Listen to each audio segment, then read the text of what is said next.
Dear viewers and followers of Hades Beer Corner, here we are once again with another new episode.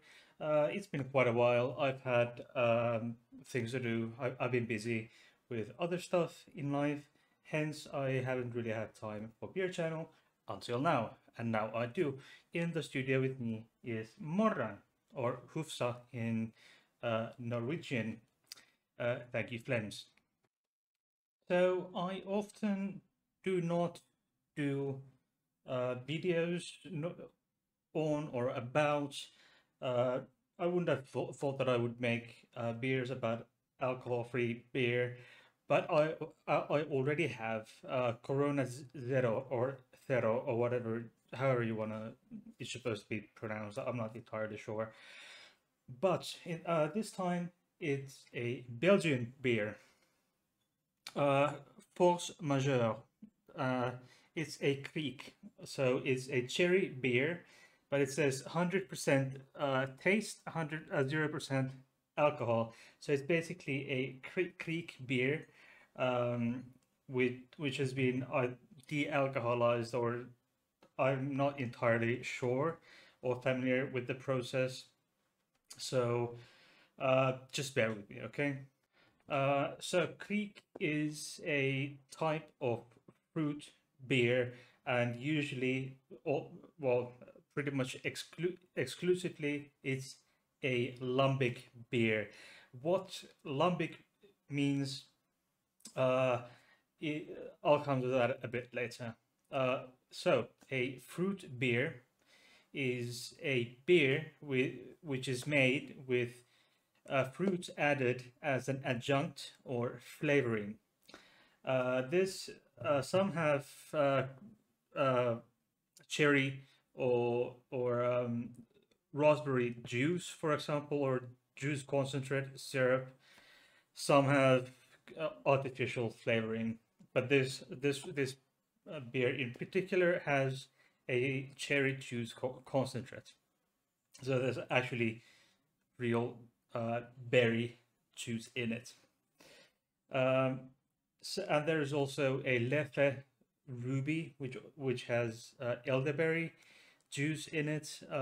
So there are other types of fruit beer than just lambic, because Leffe Ruby is an ale, a dark ale beer with elderberry. So a fruit beer is made from malt scented strawberries, plums, raspberries, and cherries like the Kriek, and framboise, which is another very Belgian uh, type of lambic. And it's an additive of flavoring containing containing form in this beer. Uh, these types were initially brewed and manufactured in Belgium, but since then, fruit beer has traveled globally. Some say I've had at least one person say in my comment section that it's pure heresy. It's just basically reindeer piss, goblin piss, whatever you want to call it. But I disagree. And the lambic beers originated in the Zenne Valley in Brussels, near Belgium. Um, and these beers may be re-fermented with cherries to make kriek, or fermented with raspberries to make framboise. And Flemish old brown beers go through a multiple stage fermentation process.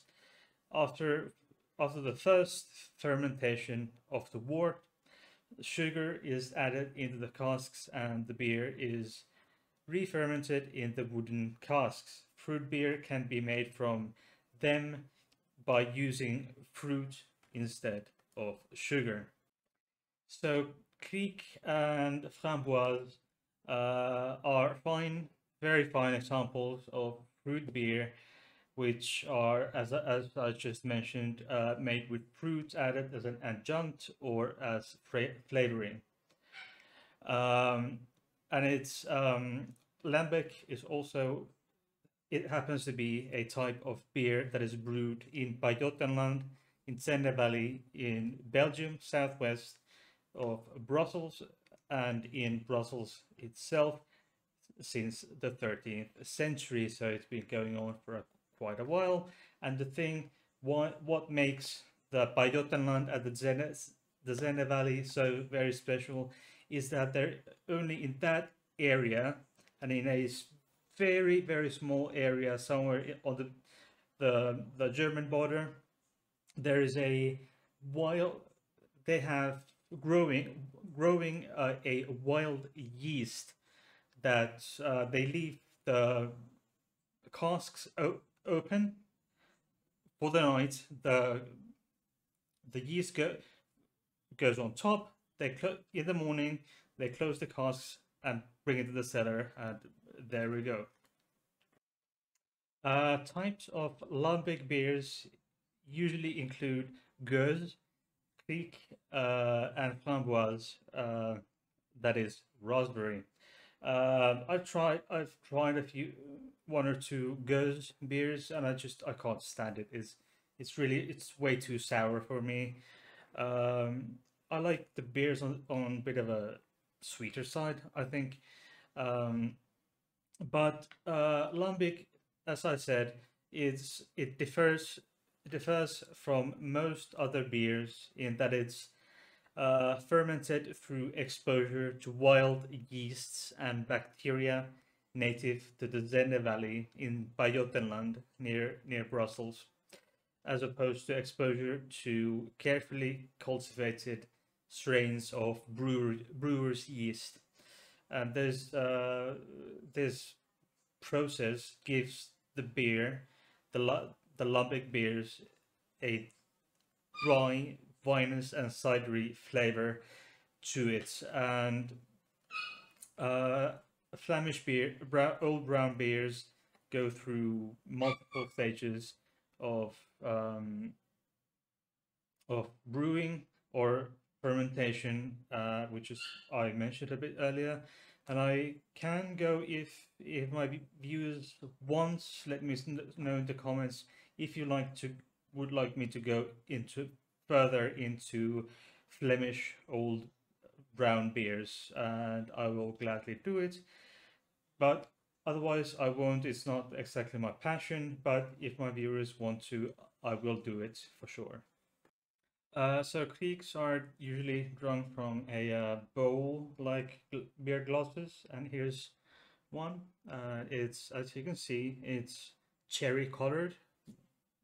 No wonder. And it has a thick head, quick thick light head, and the smell is very cherryish. It's very light and sweet. Mm. Mm.